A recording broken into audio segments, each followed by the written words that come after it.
executive director of MedCamps. He is the best client we are ever going to have in our lives. Not only did he say yes to all the crazy stuff that we said we were going to design, but he's dedicated his entire life to running a nonprofit for kids who so often get to experience so little, which is pretty amazing. And then he brought us lunch every Monday, which is pretty cool. And we had to be pretty resilient. We had a lot of setbacks. And I mean a lot of setbacks. This was going to be our original portal, the threshold that you crossed to enter camp. We spent 8 weeks designing the renovation to it, and that crazy snowstorm we had last year just killed it. So we had 2 weeks to turn that around, which we ended up doing. And then that 75-foot tower we mentioned earlier, yeah, our professors dropped it. No one was hurt, and the only thing that was broken was the tower and our morale. But we turned it around in a week and a half, and to brag on ourselves a little bit, I think that's pretty impressive. Good job, tower team. And on top of that, we did the entire winter quarter over Zoom, which is, I'm sure most of y'all know, is not a great way to do anything, much less a project of this scale. So yeah, it's not a typical classroom setting, but we learned a lot more than we would have sitting in a classroom on the computers, and Ashley can tell you more about that. I think all of us would agree that one of the most exciting and fun aspects of design build, but probably also the most challenging aspect, would be that we weren't in a typical classroom. We had to work anytime, anywhere, any day to get the job done, whether that meant working on the weekends at 3 a.m. or in the back of your car, wherever you can find power. This studio also brought a brand new meaning to hands-on learning. We follow a model called watch one, do one, teach one, which allows all of us to learn from classmates as well as teacher classmates, which in turn teaches yourself a lesson more than you would get from sitting behind a computer screen. We also were able to see the real life consequences of our design decisions from the computer. We fabricated every aspect of this project ourselves. So day in and day out, we were able to work through our challenges and learn from those. You might be asking, well, why did we choose to take this course if it meant working on the weekends and risking injury and all of that? Well, one of the reasons would be that we've developed skills that will last us a lifetime. We learned how to pour concrete, weld, operate power tools safely, and all of those lessons will stick with us the rest of our life. We also develop relationships that will last a lifetime. Working with your classmates day in and day out, you learn about them on a much deeper level. You're able to trust them more, which in turn you can anticipate their next move, help correct them when they need help, and that really helps out when you have a massive project like this. This was also the opportunity of a lifetime. Being able to work for MedCamps is much bigger than ourselves or design build in general, which makes this whole experience much more meaningful. Seeing the joy on the faces of the campers when they saw our new entrance and were able to move through it really just allows us to cherish this whole experience. Here's a real life photo of the 75-foot tower actually upright. Massive pylons that make up the gate when you arrive to camp.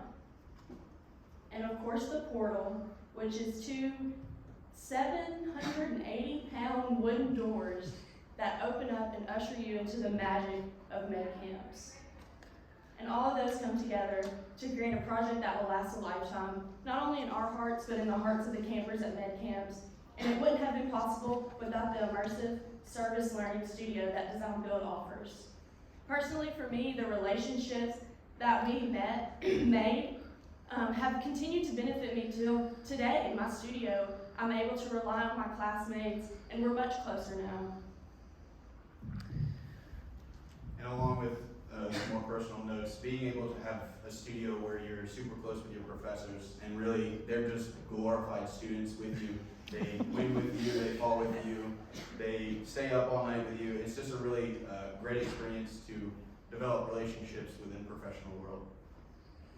We also learned that it's not really about the grade, it's about all that hard work that you put in to make something greater than yourself or one individual at the end of the day. Yeah, definitely the most important thing we learned was that the value of doing something that's so much bigger than yourself and has so much more of a meaning than just sitting down at your desk typing away on a personal project. And we have this saying in design build that it's the most fun you never want to have again. But I know I'm not only speaking for myself when I say I do it again tomorrow, given the opportunity. And I think that's why we're here presenting this today. So with that said, thank you for listening. Thank Professor Brooks and Professor Deal in the front row for putting the class together. And thank all the design build current students and alumni who came to support. It means a lot. And yeah, do you all have any questions for any of us?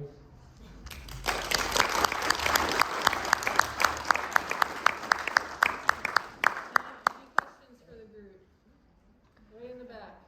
What advice, and are you all given the opportunity to give advice to the next set of students that will take participation in this class?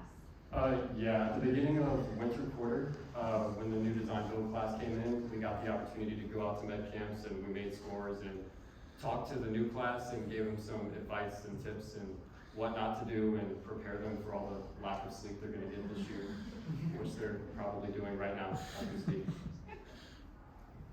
Yeah, Penny. What's the average size, student-wise, of this class? So our class was actually very big compared to past classes. Is that loud enough? Can you hear me? Okay, well, I'll use this anyway. But our class consisted of about 27, 28 kids, but years prior to that, they had about 13 or 12. So what was really cool was that we had like such a great amount of people, and it really allowed us to get a lot done. Any other questions for this group? Yeah. How do you feel that the situation y'all experienced with having to tear down the barn and use those resources, how do you think that's going to aid you in your future career? I think that's important in any career, is being resourceful and reusing what you can, especially in this, time of climate change and all this other stuff we're going on. We're all focusing on being more sustainable. So I think, it's helpful, especially in architecture, because using what you have, making it cheap for your client, makes it more economically viable, more sustainable, and a lot of other things. Any other questions? Yeah. Do you think the kids like the project? I really hope so. But in all seriousness, I think they did. They had an event earlier this year on Halloween where they all got to drive through the portal. It was the first time it was used. And while I wasn't able to actually attend, I saw a lot of pictures with a lot of smiling kids, which felt nice.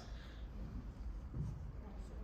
All right, well, that is a great way to end this afternoon sessions of oral presentation, so thank you so much, guys.